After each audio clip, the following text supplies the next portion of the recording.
You are now listening to the Jca Sports Podcast.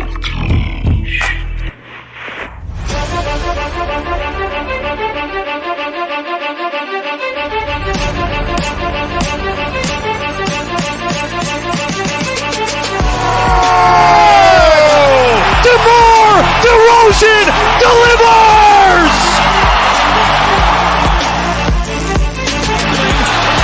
Trying to cut it back. Justin Fields making magic happen. There goes Fields. Touchdown! Turnover here. James Cade. 2-on-1. Hustling back his point up a shot. Patrick Kane in overtime. Pitch is hit in the air. Deep to right. That ball is gone. White Sox win. The Field of Dreams! This is going to be a tough play. Bryant, the Cubs win the World Series! Bryant makes the play! It's over! And the Cubs have finally won it all!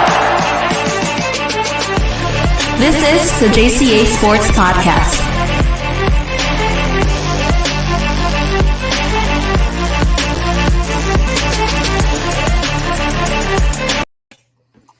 What it do, baby? What up? What's up, Eric Avila?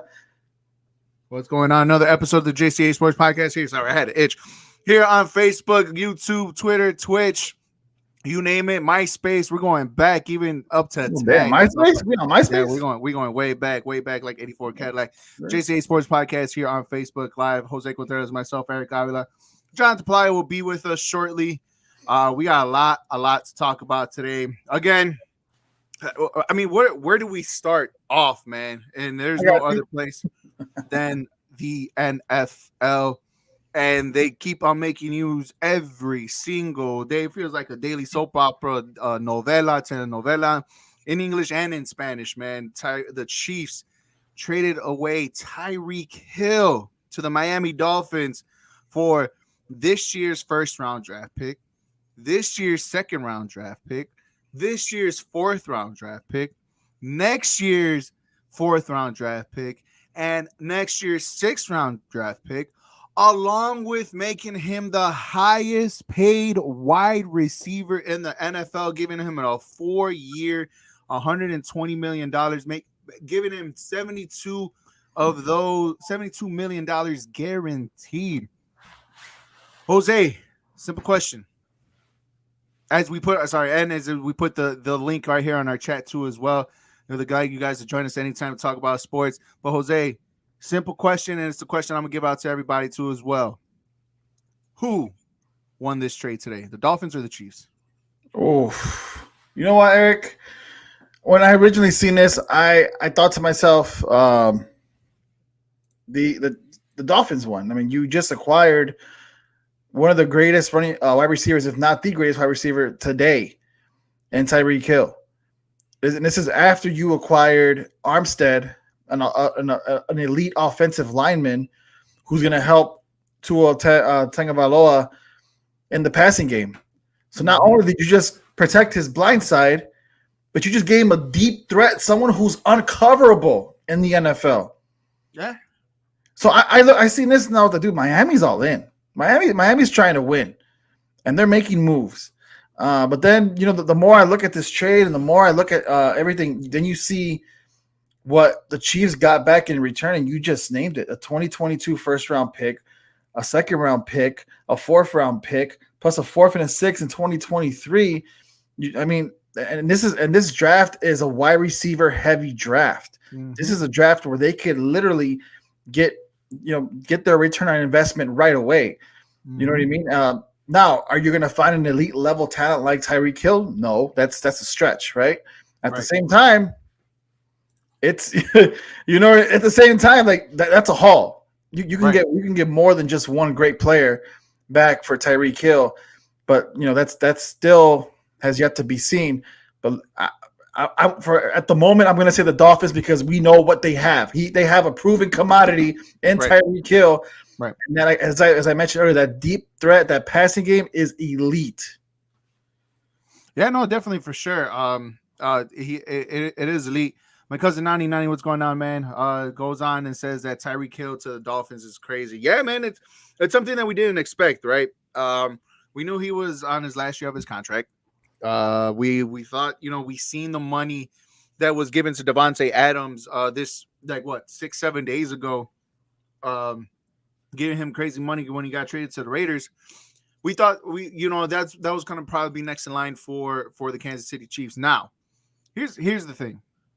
The Chiefs had made a business decision, and the business decision was already made 2 years ago when they gave Patrick Mahomes a 10-year, $500 million whatever contract it was, something outrageous like that.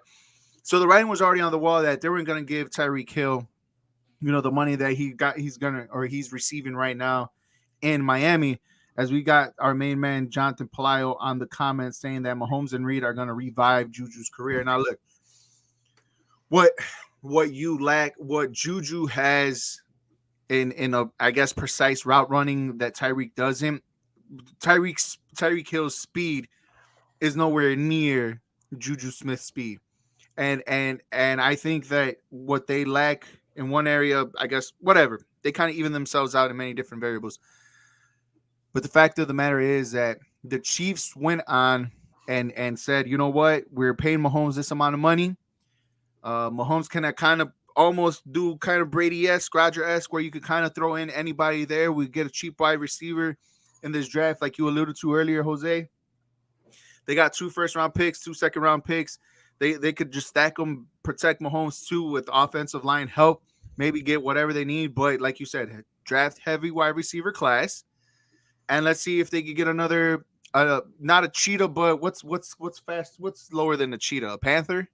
Yeah, I guess you could say a panther. You could definitely say a panther. A jaguar, whatever you want to call it, whatever is not that fast in a cheetah. That's what they could find in the draft, man. And it's crazy. Again, every single day there's news, man. And you said they got themselves Armstead, the highly sought free agent offensive lineman this year.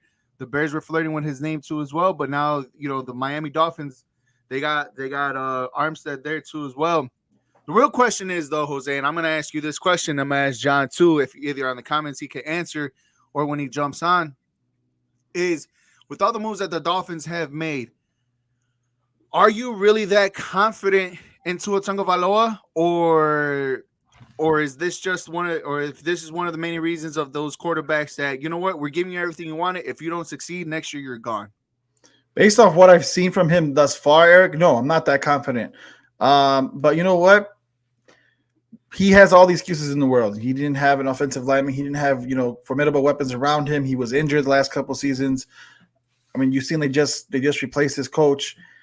So it's time to put up and shut up. You know what I mean? Like, again, from what I've seen so far, no, I don't have no confidence in him. But that doesn't mean that can't change. I think he's talented. He was drafted high for a reason. He played for Alabama. He came from a great school, and I think given the pieces around him, given the coaching staff that's able to develop him, he's going to be a good player. But he has to prove it now. Like I said, they beefed up his offensive line. They gave him an elite talent in Tyreek Hill. He has a young talent in Jalen Waddle, who we know could do his thing. Yep. Let's go. You know what I mean? Let's go. It's so, yeah, I mean that's my answer, to be honest. No, not yet, but I could definitely see that changing. Yeah, for sure. Deontay goes on the Facebook and say the pressure's on in Miami will be on Tua to perform for sure. Like you just said, Waddle with Tyreek now. I always forget I think it was a Getsky or what their tight end, whoever they have right there too as well. Like it's around him. They have everything around him. Maybe get in a good running game along with him, and everything will be good. Jonathan said Tua is Baker 2.0. The one thing I kind of want to allude to what you just said about him coming out of Alabama. Yeah, he came from Alabama, right? Tua Tagovailoa. Yep. Alabama has that repertoire of they could create NFL players, but the NFL players that they can create are not quarterbacks. And every quarterback that has came out of Alabama have all, I guess, outside of, I think Mac Jones is probably the only one that so far has fit that bill that he could probably perform.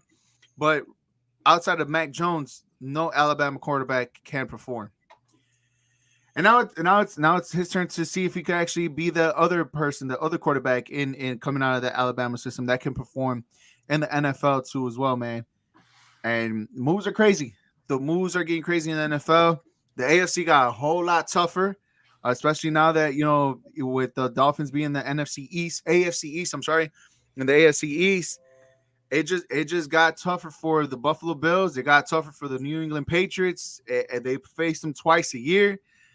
And my dude, like I it's getting tougher and tougher in the AFC. I honestly feel like all the games are going to be broadcast nationally. And it's going to be all AFC games, bro. Might as well, man. With the new ESPN crew, which happens to be the old Fox crew and Joe Buck and Troy Aikman. Don't be surprised if they get primetime AFC games, because let's be honest, that's it.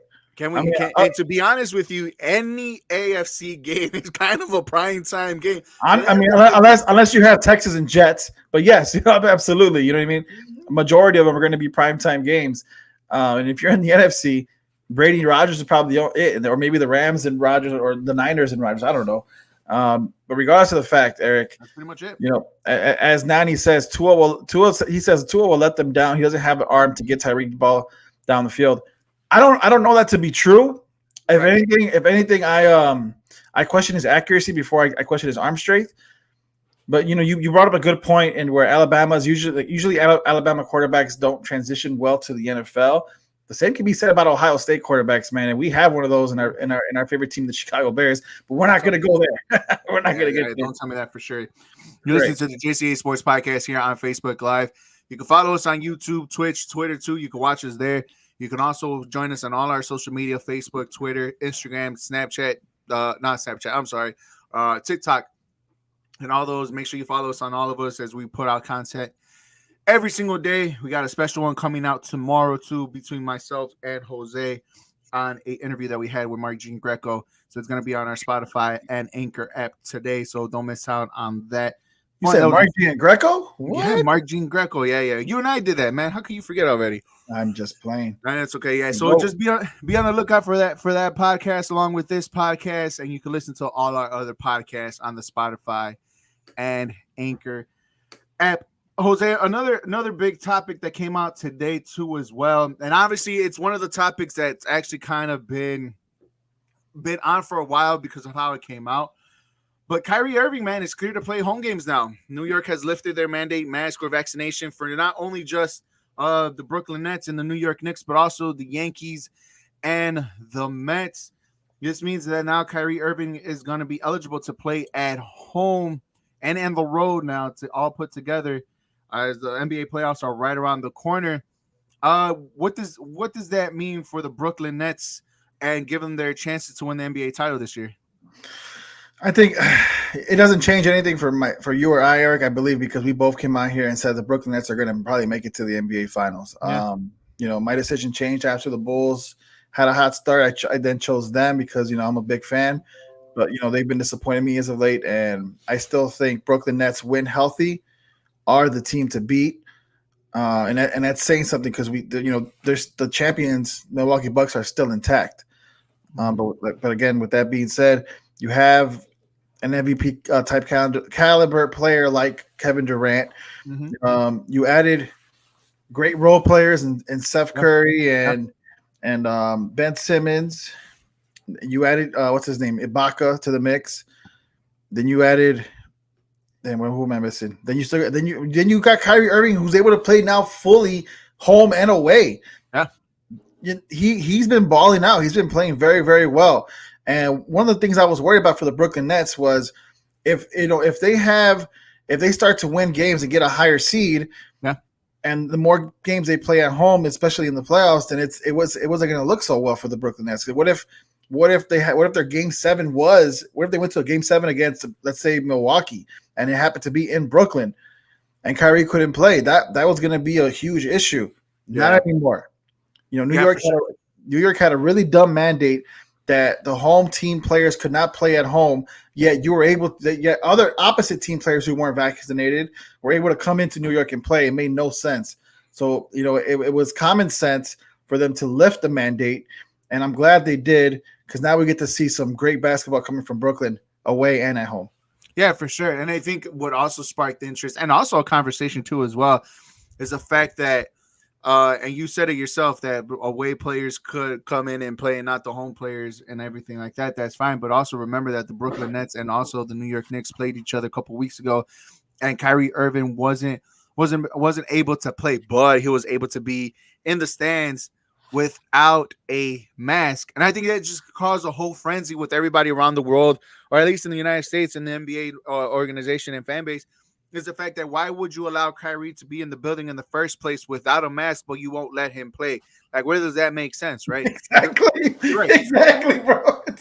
And it's just like, all right, NBA, like you normally the one thing about the NBA is that it wasn't even the NBA though, Eric. It was the New York. It was the city of New York. The city of New York, right? And I know the NBA has nothing to do with this, right? But the NBA could have like kind of came in and like, hey man, look, if you're gonna have this, at least let this happen, right? Your rules are kind of, whatever. Although I know politics and sports don't really mix together, but yeah, you're right. It was just one of those things that didn't make any sense. Now it's lifted. We're finally gonna see Brooklyn kind of at full strength. I know that the news about Ben Simmons about him having a herniated back and disc and herniated disc and his neck was a downer, but it's just kind of one of those things like, okay, well, you still got Kyrie, you still got Kevin Durant. It should be fine from here on out. Like I said, and I've been saying for a while that the East, Brooklyn's going to come out of the East, or whoever comes out of the East would be Brooklyn, and that's where the East has got to go through, no matter if they have home court advantage or not. Nani goes on the chat and he says if Kyrie played the whole entire season, he would have been in MVP conversation. That's a good one, maybe not. And the other half of the Sports Drip podcast that you can listen to here every Wednesday with the two Contreras brothers, Jose and Ricky, and say good on Kyrie for standing his ground. And that's what his main voice was for the whole entire season, especially in the offseason too as well. He didn't want to get vaccinated. He had his reasons. He didn't want to get vaxxed. He knew the risk and the stipulation was for not getting vaccinated, especially in the state of New York. and he stood his ground, and now look, he got what he got. Playing the last 9-10 games of the regular season left before playoffs, and the Nets can make a run here to get a better seeding, which means a worse seeding for our Chicago Bulls. And last night it was just a bad performance by the Chicago Bulls for sure. The news doesn't get any better with Lonzo Ball being out still out with his surgery, and the Bulls look like they weren't not even close to competing with the Milwaukee Bucks last night after having their second of a back-to-back after beating the Toronto Raptors the night before. All right, Jose, have you hopped off that bandwagon, that train, that whatever you want to ride on about the Bulls winning or going to the NBA Finals this year? But man, I still had hope. Right when they started to get on this down streak and lose games, before Caruso came back, before Patrick Williams came back, I had hope that with these guys coming back, they and fully healthy, they were still be able to compete in the playoffs and win a championship. Eric, I don't see that to be the case any longer. Last night's game against the Bucks, literally you seen a clear line between the two teams. The Bulls right now are atrocious. They are winless, Eric, against Phoenix, against Golden State, against Memphis, Milwaukee, Miami, Philadelphia. These are the elite teams in the NBA, and we have yet to beat them once. Mm-hmm. It is amazing how hot they started and how just a complete 180 shift it has been. Because I'm telling you, this team it does not look the same as when they first started at the beginning of the season. And we got back Caruso and we got back Patrick Williams. We're waiting on Lonzo to come back. We don't know if he is going to come back. And if he is, we don't know exactly how much he would give us and how much he would make a difference, because you still have your star players there. Your star players in Vucevic and DeRozan and Zach LaVine, and you guys are still losing games. I'm not that high on the Bulls right now. I'm not gonna lie to you. I'm gonna watch the playoffs because we haven't seen the Bulls in the playoffs in a long time. I'm gonna cheer for them because that's my team. But at the same time, I don't have the expectations I once had with them going to the finals. I don't know if this is a right time for me to tell you and John that I told you so.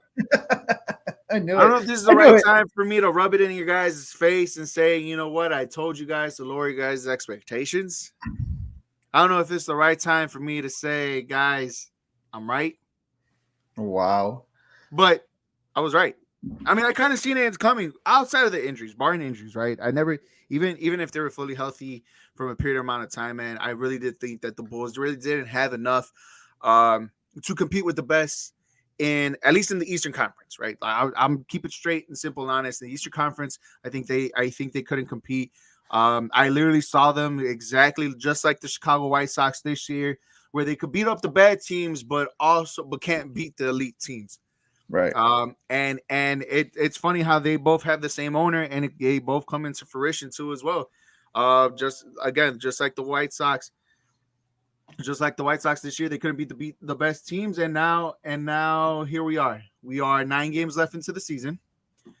Bulls are now 3.5 games back, at least on the third spot for the Eastern for the Eastern Conference. They're in the 5th spot right now. Currently, they're in the 5th spot right now in the East. They dropped all the way down to 5th, Eric. They are 4.5 games back from number 1. If they're 2 games back from Philadelphia at number 4. So I mean, look, they could win some games and get on a little streak here to get them back. They're not far away. 4.5 games isn't far, and you have at least 10 more games to play.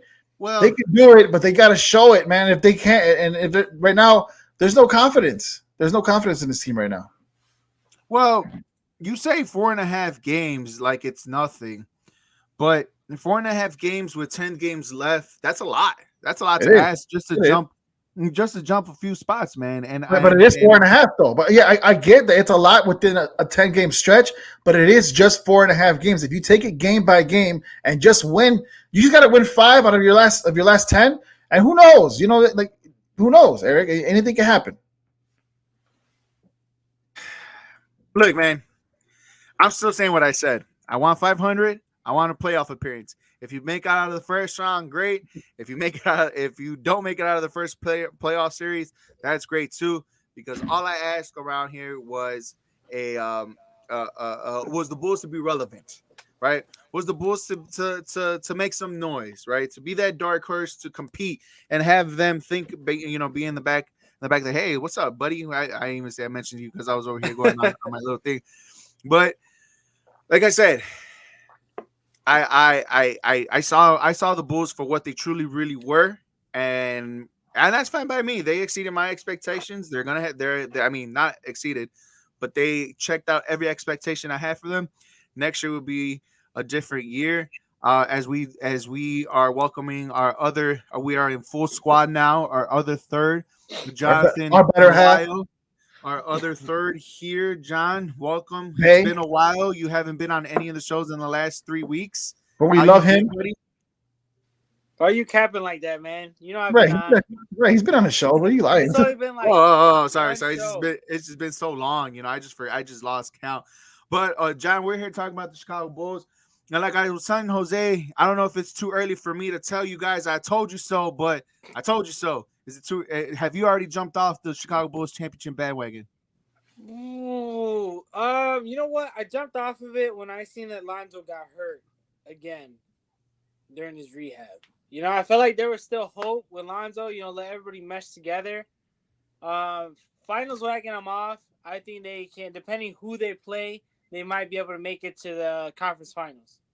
But they gotta kick it into gear. Like they need everybody firing all cylinders together all at once because it's been bad. At first, we're blaming the injuries, and now it's like, okay, Caruso's here, Pat Williams is here, Vooch, Levine, and DeRozan those 3 healthy enough should be enough to at least compete, and we're just getting blown out by teams like Miami, the Bucks. It's not looking good at all. Like it's in a complete 180. Like I seen this tweet this morning or last night, I think it was. It says, "Hey man, Bulls Twitter been real quiet since December." Yeah. It's true, man. It's very true.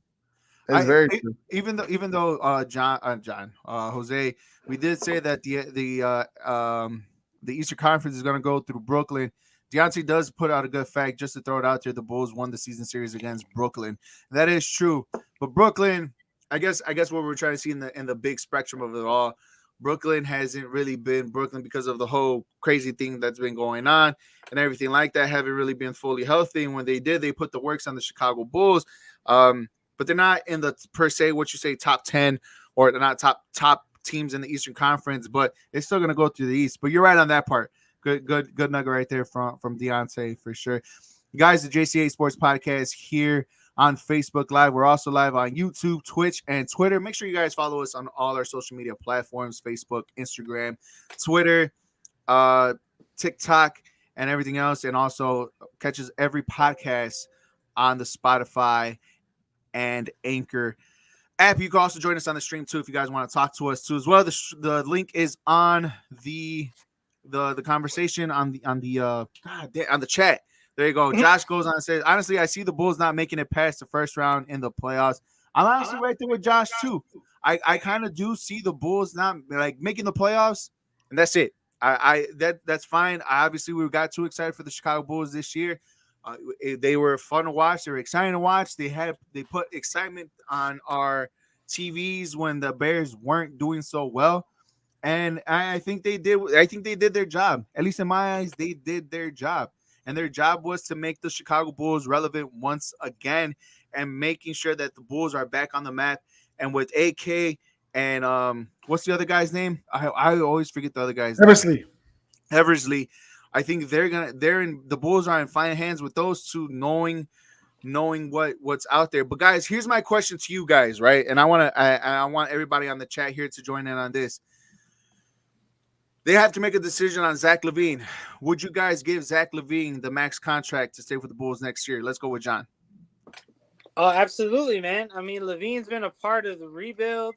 That man, he's been disrespecting the All-Star. He's the one that's kept the Bulls somewhat relevant, even when they weren't relevant. He was the only person to look at here in Chicago.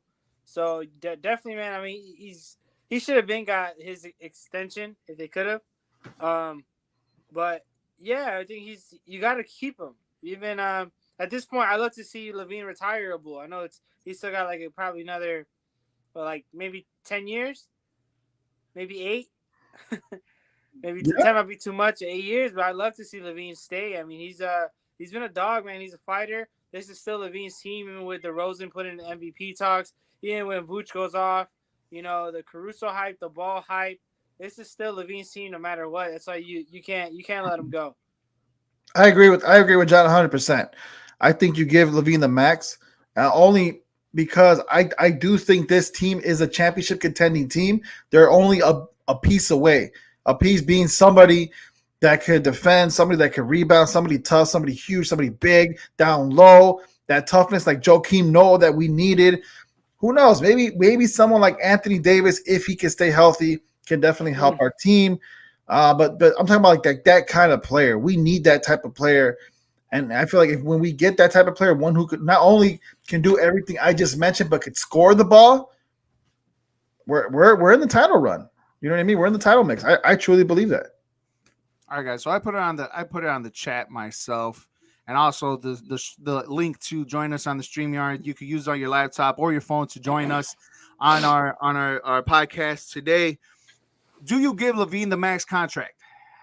My honest answer, no, you don't. And the reason why you don't is because there's many different ways to go here. One, he's really not a go-to player. He's a great off the ball, running to the basket type scorer, but I honestly feel like at last second, I don't trust him to be that guy. Two, you got to start worrying about his injury, man. Remember, he tore his ACL. You tore his ACL. He's starting to have little knee problems here and there. Obviously, you could tell he's not 100%. Everybody's saying that 80% Zach LaVine is better than half of the players in this league or whatnot. Still top 15. You can say whatever you want. That's great. But the main important thing is, right, I honestly believe Zach LaVine is more like a 1A guy. He is not the guy. And if you give a guy that's just a guy the max contract, you're going to be in basketball hell for the next couple years. Look, there's other players that I prefer over Zach LaVine, right? That if they opt out next year, is going to be in the free market. Jokic, I think he gives you a good inside presence that Vooch But doesn't it's not have. guaranteed, Eric. It's not guaranteed. Again, I understand that. I hear that. You're absolutely right. It's not, but I'm saying I'm giving you a possibility. You know, Luka Doncic say he could opt out after next year. I prefer him over Zach. You know, even 3 times on Sunday. You know, the Damian Lillard situation, we have to wait and see what's going on over there. Can he opt out or not, right? But before you make a financial decision on Zach LaVine, you play out all the options in the cards. Zach LaVine is not that guy. He is not a fully max contract type of player. He's not your superstar. Even if you say, like you just said, a healthy Anthony Davis, well, guess what? It's going to be more Anthony Davis' team than it's going to be Zach LaVine's team. And let's be fully honest, because Anthony Davis has that reputation. He has that in him. He has that superstar caliber type of player that you're looking for that Zach LaVine doesn't. Zach LaVine grew up here. Zach LaVine grew up here. You're right. He went through a rebuild. He's finally in a team he's finally in the winning season. He's finally going to make the playoffs.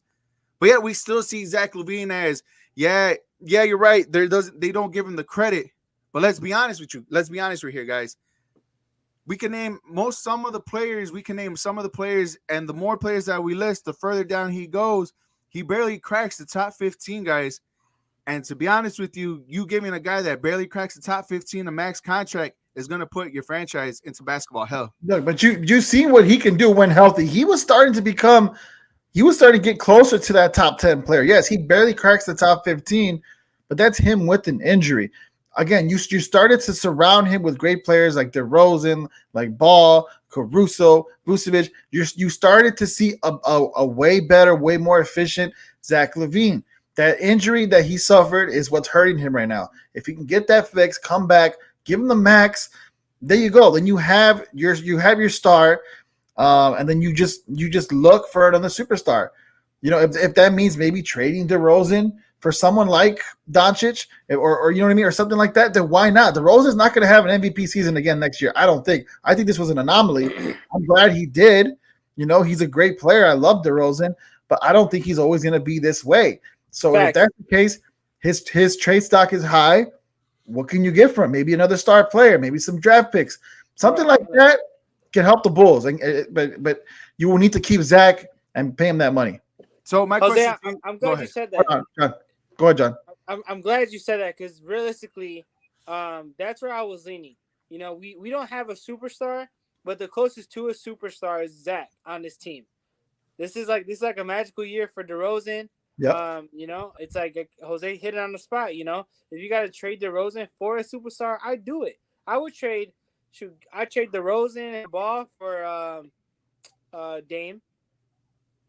But really, I don't know about Dame. Look, I'm not there with Dame yet. I love Dame. I'm not there with Dame. I would rather pair Damian Lillard with LaVine than with DeRozan.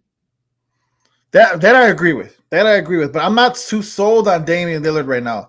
He seems to be as injury prone as Zach LaVine. I don't want two of the same guys. It's just an example. To Right. put a better perspective, I would rather keep LaVine and trade DeRozan and, let's say, Ball for a superstar. Yeah, definitely. That's fine. You say Damian Lillard, but you also said the other part. 2 injury prone players, right? You got a player who's already going to, on the other side of 30. I'll give you 2 injury prone for 1 injury prone. Yeah, but still, it and that injury prone may be a superstar, but again, it's injury prone, right? What Jose alluded to earlier, he said he'll trade DeMar DeRozan for Luka Doncic. So what you're willing to tell me is, again, you're putting yourself in a situation that you're giving up a player who's in the mid-30s or going to be in the mid-30s for a 1 year, what possibly could only be a 1 year starting player in Luka Doncic, a star player for 1 year, and then you got to make a decision whether you're going to give him another max contract or not. Again, it's something to put it like either you only have room. I get it in Chicago, but you only have room for one max contract. And if you give it for Zach LaVine, you're not going to give it to anybody else. Okay, so would you guys let Zach walk if we sign Anthony Davis and give him a fat contract? No, I don't want Anthony Davis if we're getting rid of LaVine. I'm sorry. I'd rather keep LaVine.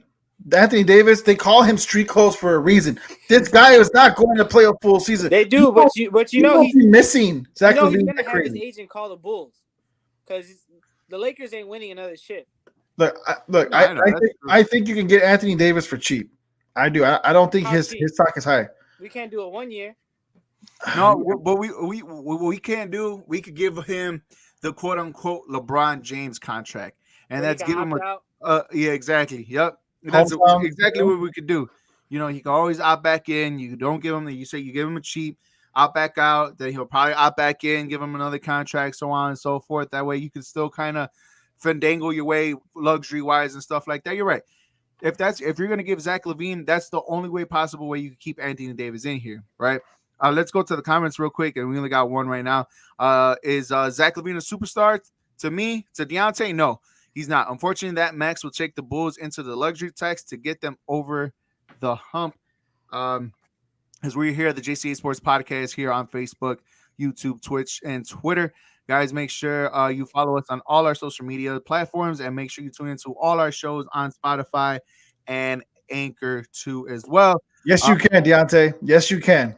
I think this is the best opportunity.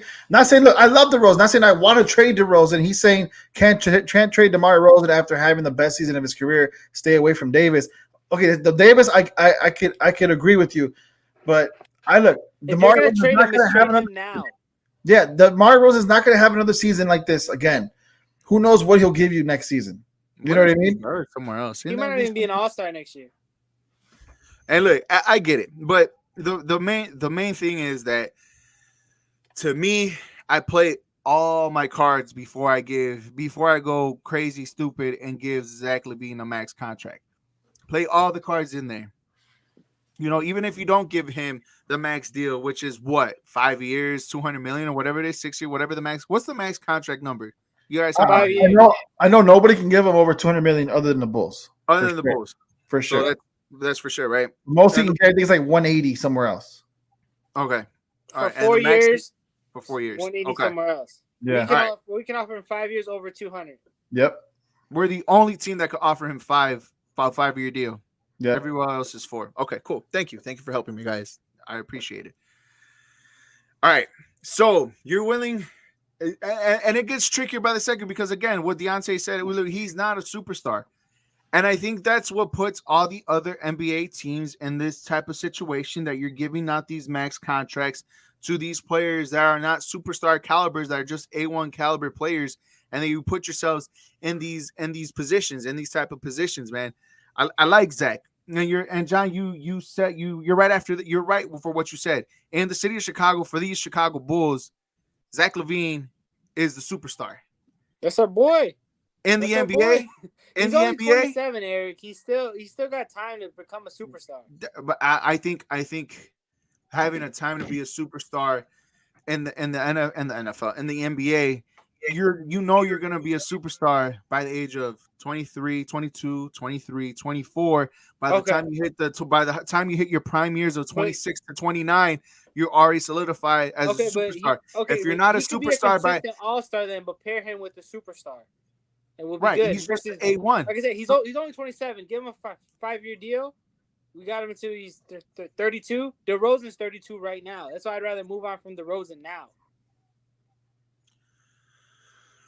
I think I'd even move on from Vooch if we get somebody better than Vooch. I've really, I like Vooch. I think you should keep Vooch. I do think Vooch has been playing better this year, but let's say we get someone like, okay, I hate saying it, but a healthy Anthony Davis, then I'd get rid of Vooch. No. So you keep Vooch if you get it healthy. I just want somebody to be strong and tough. Right. But you could do that and keep Vooch. Vooch isn't that player that we are looking for when you're talking about a dominant rim protector, someone who could play defense, who's tough and can rebound. He's not that guy. He's that stretch 4 who could shoot mid range, who could shoot 3-pointers, who could hit the screen, then dish it back to him, and he could hit that jumper. That's what Vooch is. He's not the typical center that we need right now for the Chicago Bulls. You could pair him up with that, and you'll start to see him thrive a lot more. That's why I feel like maybe not. Maybe, like I said, if you can get a healthy Anthony Davis, why not? Or someone like DeAndre Ayton, you know what I mean? Eric, that's your boy. You know, like someone like that, someone with him, pair him up, perfect. You know what I mean? So I think it's possible. Vooch is too soft. That's all he is. He's too soft for me. And He's soft because you want him to do something he can't do. And honestly, for him to be that big of a dude, to me, he's just way too soft. I mean, bro, to be honest, a lot of bigs are soft nowadays compared to what we grew up watching. Absolutely. I don't know. I don't know about that. We argue this all the time about Noah, but Noah's he's harder than a lot of these dudes in the league now. Hey man, we respect Noah here. All right, that he was a dog. Okay, respect his name. Respect on his name, man. Absolutely, guys. You're listening to the Jca Sports podcast alongside Jonathan Pelayo, Eric Avila. My name's Jose Contreras. And guys, let's talk baseball, right? Because we have some troubles in paradise on the south side, and a little bit more issues going on the north side. Let's start with the north side real quick. More pressing issues here than a possible extension. The Cubs and catcher Wilson Contreras have to decide what he will be paid this season. The two parties were reportedly unable to settle a contract for 2022. With Contreras filing for $10.25 million, and the Cubs countering that with $9 million. I mean, the deadline was what, Tuesday? Tuesday was the deadline to exchange salary figures with any unassigned arbitration eligible players. The Cubs only had two guys. They had Contreras and they had Ian Happ. And the same goes for Ian Happ. The Cubs wanted to give him $6.85 million. He wanted a little bit more. But with this going on, Contreras was supposed to be the face of this franchise going forward. Doesn't seem like the Cubs view him that way. What are your guys' thoughts? Let's start with you, John. I think Wilson is honestly being very disrespected by the Cubs. But to play devil's advocate, I do see. I mean, he didn't have that good of a year last year compared to what he used to. I mean, Wilson Contreras could arguably be a top 10. Top 5 catcher in the league, and I think last year he was definitely outside the top 10. So I think that's where the Cubs are using that to their advantage. Their payroll is like significantly lower than what we're used to in the past years. But I think like it's just the Cubs need to be real. Like if this is a guy you're gonna actually rebuild around, then show him this is your team. You know, pay him. You know, top catcher money because catchers are hard to find. You know, I really stand by. It was just a bad year for him. Because he's still a dog. He's very talented. And, I mean, stirring up bad blood with him when he's in his last year is not going to look good because you just lost pretty much everybody. Dude, fact. For real. That's what I'm saying. Like, he should be their main focus. You know, the fact that they didn't trade him last year, I really thought going forward, okay, this is who the Cubs are going to focus on. And now they're stirring up this, you know. They're stirring up drama with him, disrespecting him. And Wilson's a hothead. We've all seen it on the field. I'm pretty sure he's a hothead outside the field too, you know. So it's I mean, I could see him demanding a trade by All-Star break, honestly. You know, regardless of how much he wins, you know, in arbitration from them, I could definitely see him asking to leave town during All-Star break. And I mean, really, what team contending wouldn't take a All-Star caliber catcher like Wilson Contreras? Absolutely. Literally top 3 catcher in all of baseball and Wilson Contreras, that's for sure. No, Look, man. Top 3. Is that what he's saying right now? Top 3. Honestly, look, let's be honest here. Biblical losses. That's what the Ricketts preached all last year during COVID, right? Biblical losses.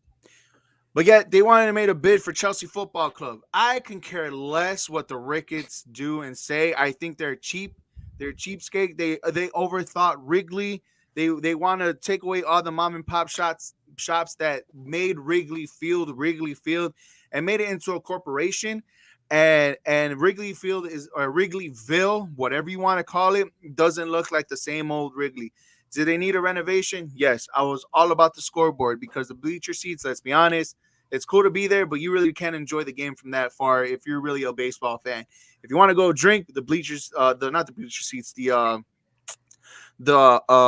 seats, the rooftop. yeah, the rooftops, for sure. Look, the Cubs the Cubs and the Ricketts could cry poor all they want. I don't believe a single word that they say. They could lowball their players, but this is how you lose an organization. This is how you lose a team. This is how you lose everybody's interest in your city for the city that you're in a big market, what the Chicago Cubs really are, and just lose everybody and nobody will believe you. The moment that the Ricketts name popped up as one of the bidders for Chelsea Football Club was, to me, a slap in the face for everybody that was in the Cubs organization prior to that. The Chris Bryants, the Javi Baez's, the Anthony Rizzo's, those players, the Wilson Contreras now that's still on the team. Yes, the Cubs did offer a little bit more money to those three players that were no longer on the team, more money than the other teams that they ended up being with this offseason. But there's a reason why they took less money. The reason why is because they don't want to be here anymore. The reason why is because the owners don't give a Rudy Patootie about the players. They want to cry. They want to cry poor that they don't have money because of what they built outside of Wrigley Field, made Wrigley Field into a corporation, make Wrigley Field ugly as it is. Because don't get me wrong, I hate how Wrigley Field looks outside. On the outside, I really don't like it how it looks. You're telling me that you don't want to give Wilson Contreras, who's a top 3 catcher in MLB, the money that he deserves? Don't want to give him the money that he deserves long term to be part of this organization, to be the future, even though he's 29, I believe, 28, 29. You don't want to give him that money because you can't afford him? Come on, man. But yet you want to buy Chelsea. The Ricketts, to me, are dead. The Ricketts are dead to me. The Ricketts are now the worst owners of Chicagoland sports in Chicagoland sports history. Virginia and the McCaskies got a whole they got a lifeline out of me now. The Ricketts are the worst owners in all the Chicago sports. Look, so usually you see teams like the Yankees, you see a team like the Dodgers. Those are two, big market cities in New York and Los Angeles, and they pay players. You don't hear their owners crying broke. Chicago's the third largest market in the MLB in the country, and yet the Cubs, who are essentially and don't take this personally, John, they're supposed to be the bigger team here, right? The more popular team, and they're crying broke. Really? Like, what are you doing? Eric, I don't fault you for feeling the way you feel, because. Again, they said biblical losses, yet they're trying to buy was it European football team, a soccer Chelsea team? FC. That's one of England's top football clubs. Aren't they worth like $3 billion? They're worth $4 billion. $4 billion. That's with the B. $4 billion. Wilson Contreras is 29, by the way. Save all their money from the Cubs so they can put it into Chelsea. Right. Look, man. I get hold on. So real quick, I agree everything you said. The one thing you didn't mention is, where do you think players around the league feel about the Chicago Cubs, seeing what they're seeing? When they talk to guys like Anthony Rizzo, Chris Bryant, guys that people love, players love, and yet they're like, dude, they're not paying nobody. Who wants to go to Chicago? Look, the White Sox. You know what I mean? It's like they'll talk nice about the city of Chicago. They'll talk nice about the fans. They'll do everything that they could possibly pay. They'll put everybody in anything. The players aren't playing for the fans. They're playing for the owners. They'll even say nice thing about the potholes on the streets before they say anything nice about the Ricketts family, bro. That's what it is. Like they'll talk about the pothole that's on Wacker Drive or on Lakeshore Drive before they say anything nice about the Ricketts family, man. Look, to me, again, the Ricketts family, they lost me. They didn't lose a fan. I will forever I love the Cubs, but they lost a fan of me to trying to go to a game and watch them play, because these guys don't know what they're doing and they're trying to recoup all the money that they can for what they have lost because of the pandemic, which everybody lost. Let's be honest here. They're not the only ones, but they lost because people couldn't go to their buildings that they build. They couldn't go to their stores that they build. They couldn't go to the games that we all want and love to go and watch. They couldn't get any type of revenue. And now when push comes to shove about paying their players, biblical losses, but here they are making a bid for Chelsea. No, they're not good owners. Absolutely. Let's move on to the South Side, guys. The Chicago White Sox announced 1-year deals for 23 players on Wednesday, and with that, they reached terms for 2022 with 39 members of their 40-man roster, leaving one with no deal, and that one happens to be starting pitcher Lucas Giolito. When asked Wednesday morning if he was headed to arbitration, the right-hander said it's what it's looking like. He also said it's very frustrating. And first of all, he said he loves the White Sox fans. He appreciates all the love on Twitter and just in general. But he says it's very unfortunate and disheartening. The separation in the exchange, guys. This is how petty this is right now, right? The separation in the exchange of figures was incredibly small. Giolito's only looking for $7.5 million. The White Sox are looking to give him $7.3 million. You're talking a $200,000 difference. And they don't want to give him that. I want to ask you, John, this is your team. Lucas Giolito is a starting pitcher. How do you feel about this? I mean, it's worse than the Cubs disrespect, man. Honestly, many fans go back and forth that Lucas Giolito is our ace still. Even after Lance Lynn starting off hot last year, he fell off. But, I mean, and it's true. Whether you deem him the ace or the number 2, if he's only making $7 million, I mean, this is a guy that turned his career around over here with the Sox. They can't, this isn't the year to be cheap on him, and the fact that the difference it's like, bro, are you serious? I don't know if you guys seen, but the Sox are they're up there in payroll now, so it's like, I mean, again, the difference isn't a lot. It's not gonna. We're not even talking millions here, Right? What they're arguing about. It's terrible. Exactly. And I think I understand it is frustrating for Giolito. I mean, who wouldn't be mad? He seems like a really humble guy, a nice guy. It baffles me. What's the point?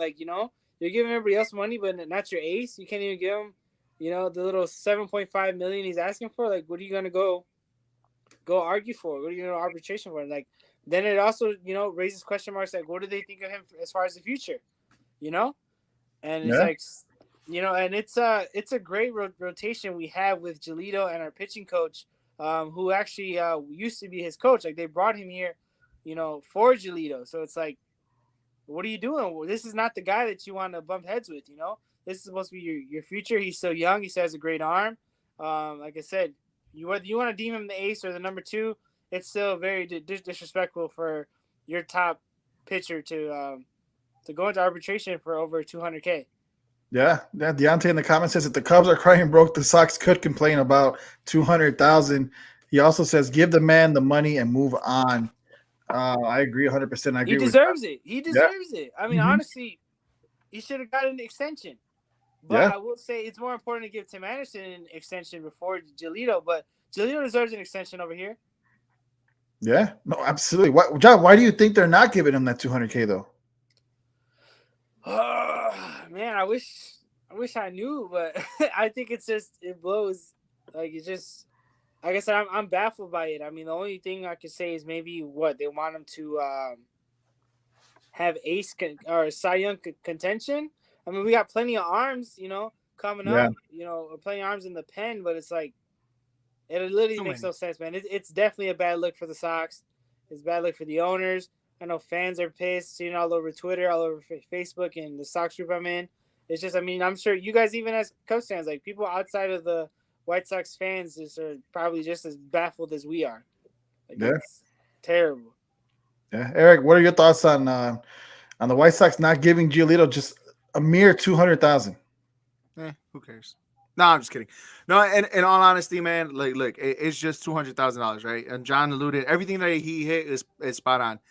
He's the ace of that pitching staff, right? Or he should be the ace of that pitching staff, right? in a year where, let's be honest, pitching is everything. Obviously, bullpen. Once you get in the playoffs, it becomes a bullpen game. But if you have the starting pitching to take you deep into the innings, although it's not going to happen, but if let's just say you do so, and you got that bullpen, like you're asking for trouble. Pitching wins you in baseball. Pitching wins you games and wins you championships along with defense, right? And this is a bad look for the Chicago White Sox. It's a bad look for a guy who's still young, who throws very hard. And if he's out there in the market, every team will throw a lot of money at him. So if the Definitely more than 200K. exactly, and way more than $200,000. So if you're doing this now in the championship window that you have wide open, and you're doing this now, it's only gonna shut that window down closer than actually keeping it open for a period amount of time. And it's a bad business move. And for it to be $200,000, as petty as it can be, it's just let's just say the baseball teams in Chicago have their own issues. One's very good, while the other one's is trash. Trash. You listen to the JCA Sports Podcast, guys. Make sure to follow us on Anchor and on Spotify. That is where you're able to catch our audio version of our shows. We will have a new episode out tomorrow with this episode and the Sports Drip Live episode, which is coming up right after this show. The episode we have coming out tomorrow is with the great and the legend Mark G. and Greco. We talk his career and we talk sports, Chicago sports with him. But right now we're talking Cubs and Sox. And guys, as I told G and Greco earlier, we have two polar opposite teams right now. One team is literally ready for a title contention, and the other we have no idea what to do. It just seems like they're in a rebuild mode.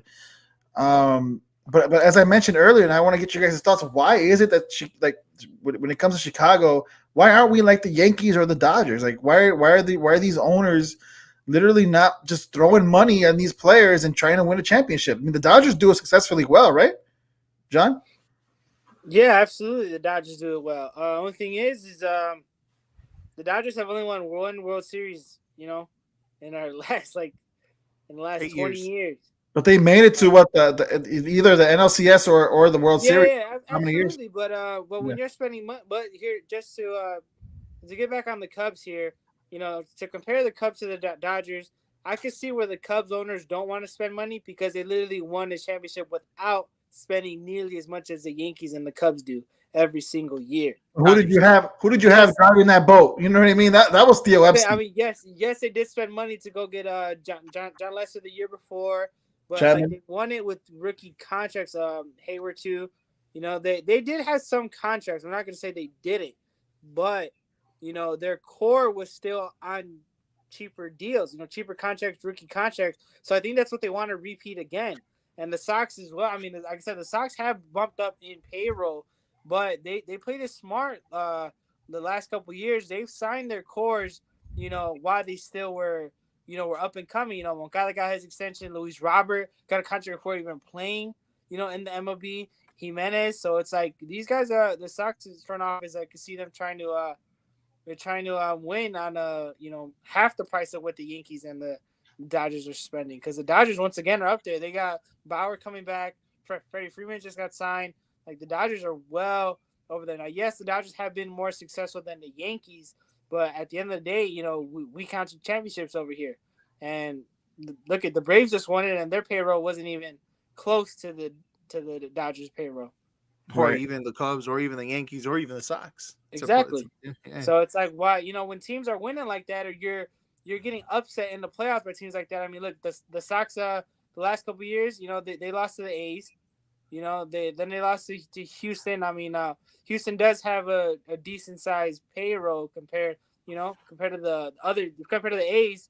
But even the year the Rays caught on fire and went to the World Series, like these teams have been having success without over $200 million payrolls. So true. It's like, very true. The one thing that I want to give win by that formula. Right. Yeah. The one thing I do want to give the Sox credit is what John just said. They gave contracts to Eloy and Luis Robert before they made their MLB debuts. I think that's the one thing that I kind of give them credit for, because they kind of went around the system how it's supposed to be, like the Cubs did with Chris Bryant. Let them sit down for 17 games so they can have one more year of service time. You know, I think that's the business that all MLB teams should follow, knowing that if you have players that you know are going to come up, instead of giving them that year of service time to keep them in a cheap contract, give them a very reasonable contract for them to play into, and then work their ways up, right? Their value is only going to get up to where, let's just say something doesn't happen, something doesn't fall through. Well, guess what? You can trade and get high value from that contract because it's such a cheap contract, and get value twice as much on that contract than you would if you signed them to a big year deal and wait for the service time and arbitration. So yeah. I do applaud the Sox for that aspect. Yeah, I mean, there you go. Look, I think we end the show on that note. Eric giving the White Sox credit, because we're never going to see that happen again. Nah, unless they win a World Series. Even then, I probably would still trash on it. No, you will give them credit, and I will make sure of it. But thank you all for watching the JCA Sports Podcast. Thank you, Jonathan Pelayo. Thank you, Eric Avila. Thank you, everybody, for commenting and for being a part of this show. Deontay, Joshua, Enrique, Nani, John himself, everybody in the comments. Thank you, everybody, for watching. Again, this will be on Anchor and Spotify by tomorrow morning. We have another episode with Mark G and Greco where Eric and I talk to him at the Illinois Media School. You don't want to miss that. And then stick around, because up next is the Sports Drip Live podcast with my brother and I. We talk MMA, UFC Fight Night in London that happened last Saturday, which was crazy. We're going to talk AEW, some WWE. We'll preview next week's Fight Night. It's going to be crazy. So make sure to watch. Make sure to stick around. Thank you guys. Anything you want to say before we leave?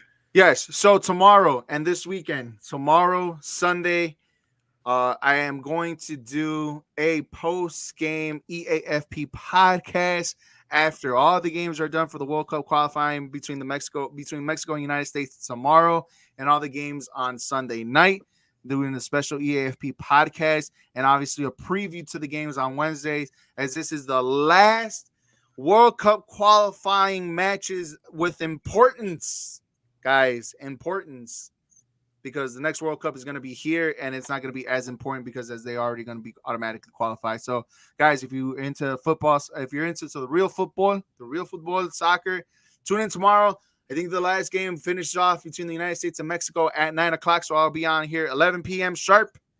Be on for half an hour. Join us as we're going to talk about World Cup qualifying matches tomorrow and Sunday. So be on the lookout for that podcast. That's right, guys. Thank you all for watching. The outro will be played next, and stick around, because then the intro for Sports Drip Live will be right after. And for Eric Avila, for Jonathan Pelayo, my name is Jose Contreras. We will see you guys Monday. And meet tomorrow. What a finish! Wow, that is unfreaking believable. What a way for a ball game to end. Oh, that's what happened. Oh, that's terrible. My God. The humanity. They may be the drunkest couple in the history of sporting events. I loved his face. I would suspect that fan is done for the night. Here's the thing. When you steal something, don't wear it.